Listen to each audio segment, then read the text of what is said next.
Bonjour à tous, aujourd'hui j'ai envie de vous parler de mon quotidien en tant que traductrice parce que vous vous demandez peut-être en fait ce qu'il y a de si stressant dans ma vie parce que oui, c'est souvent un métier assez méconnu mais voilà, aujourd'hui c'était un bel exemple, j'ai eu pas mal d'imprévus à gérer ou des frustrations aussi. Par exemple, je travaille aussi bien pour des agences de traduction que pour des entreprises, donc des clients directs. Et j'ai des agences comme ça qui me demandent d'indiquer les jours où je suis absente, où je ne suis pas disponible. C'est ce que je fais. Et il y a toujours bien l'une ou l'autre personne qui m'écrit quand même pour que je fasse une traduction ou une révision alors que à cette date-là, je ne suis pas disponible. Donc c'est pas grand-chose, mais ça fait perdre du temps de répondre, de réexpliquer que je suis absente, de demander qu'on me propose une nouvelle date, etc.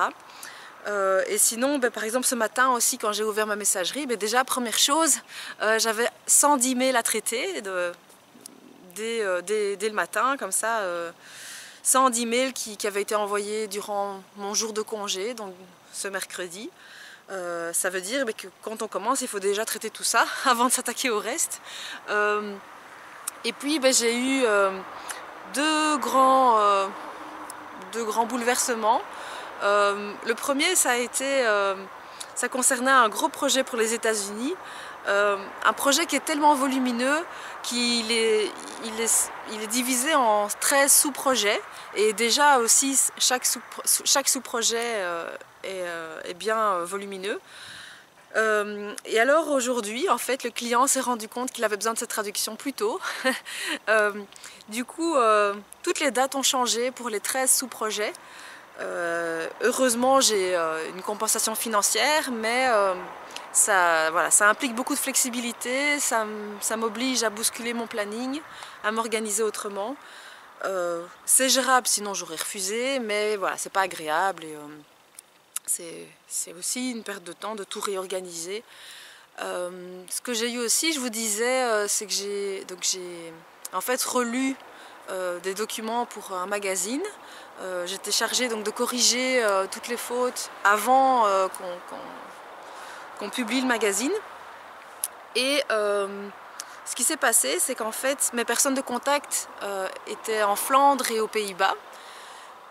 Et ils avaient décidé entre eux, alors qu'ils sont tous néerlandophones, que je devais respecter telle ou telle règle en français. Sauf qu'ils ne m'en avaient pas parlé. Et quand j'ai livré donc mes fichiers, il y a toute une série de corrections qu'ils ne voulaient pas accepter. Donc j'ai dû leur expliquer que ce que j'avais mis c'était correct et que malheureusement ce qu'ils proposaient, voilà, c'est pas comme ça qu'on fait en français. Et voilà, c'est embêtant, c'est une perte de temps. Et puis surtout, ce qui me dérangeait, c'est que le client campait sur ses positions. Maintenant, il faut que je lâche prise, je ne peux pas faire plus, j'ai prévenu le client, il est entêté, voilà, tant pis, le client est roi, on va dire, moi je peux pas en faire plus.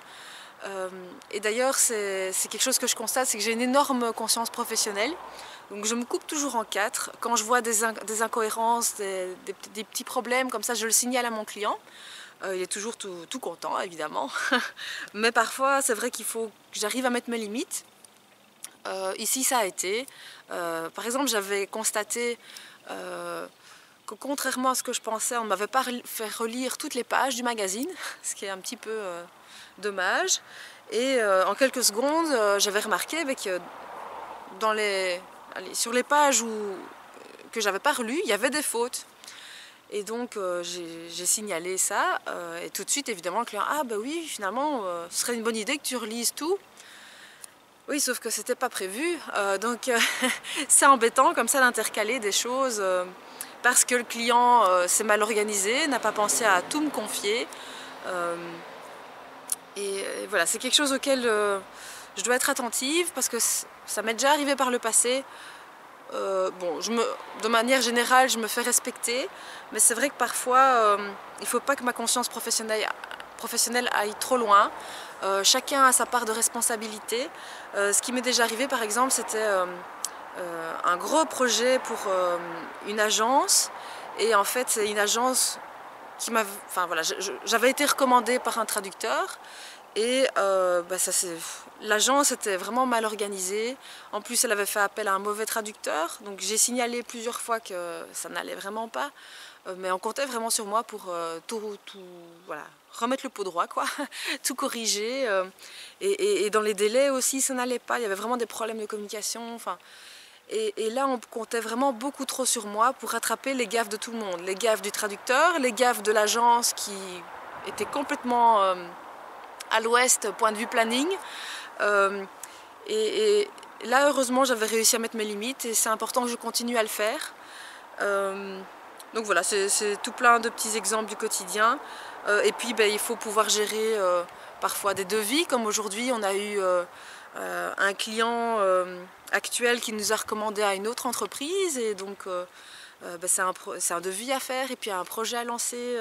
On a eu un autre devis qui a été accepté, donc de nouveau un projet à lancer. Et c'est des choses comme ça qui se rajoutent au projet qui était prévu. Ce qu'il y a aussi, c'est qu'il faut jongler entre les différents pays, il faut s'adapter. Donc oui, par exemple, aujourd'hui, j'étais en contact avec les États-Unis, avec les Pays-Bas, le Danemark, l'Espagne, et puis encore d'autres pays. Et c'est tout le temps comme ça. Il faut jongler entre les projets qui sont déjà là, en espérant qu'on ne les modifie pas trop. Surtout dans mon cas, parce que comme je suis à la fois traductrice et réviseuse, donc ça dépend, parfois j'ai une casquette ou l'autre. En tant que réviseuse, c'est quand même souvent plus stressant. Parce que ça arrive que le traducteur livre son projet en retard. Du coup, moi j'ai moins de temps pour relire. Ou la qualité est moins bonne que d'habitude. Et comme je suis vraiment à la fin du processus, je ressens beaucoup plus le stress parce que je suis vraiment la toute dernière personne avant la livraison au client. Donc voilà, j'essaye parfois de sauver certaines gaffes commises par les autres, mais je ne peux pas tout faire, chacun sa responsabilité. Je le comprends de plus en plus ces derniers temps et c'est important parce que c'est ça qui m'a empêché plusieurs fois de faire vraiment la séparation entre le privé et le professionnel. C'est parce que j'ai voulu aider un client qui s'était mis en difficulté que j'ai fait des heures supplémentaires, que ce soit le soir ou le week-end. Et ça, j'ai plus envie de faire. Donc j'adore aider mes clients, mais parfois c'est vraiment exagéré. Il y a des limites. J'aide volontiers, mais je ne peux pas non plus rattraper les gaffes de tout le monde. Chacun doit assumer aussi sa part de responsabilité. Donc voilà, vous comprenez peut-être maintenant pourquoi mon quotidien peut parfois être un petit peu stressant. Ça demande quand même pas mal d'organisation et de flexibilité. Mais bon, j'adore ce que je fais, donc voilà. Je vous souhaite une bonne journée et je vous donne rendez-vous demain.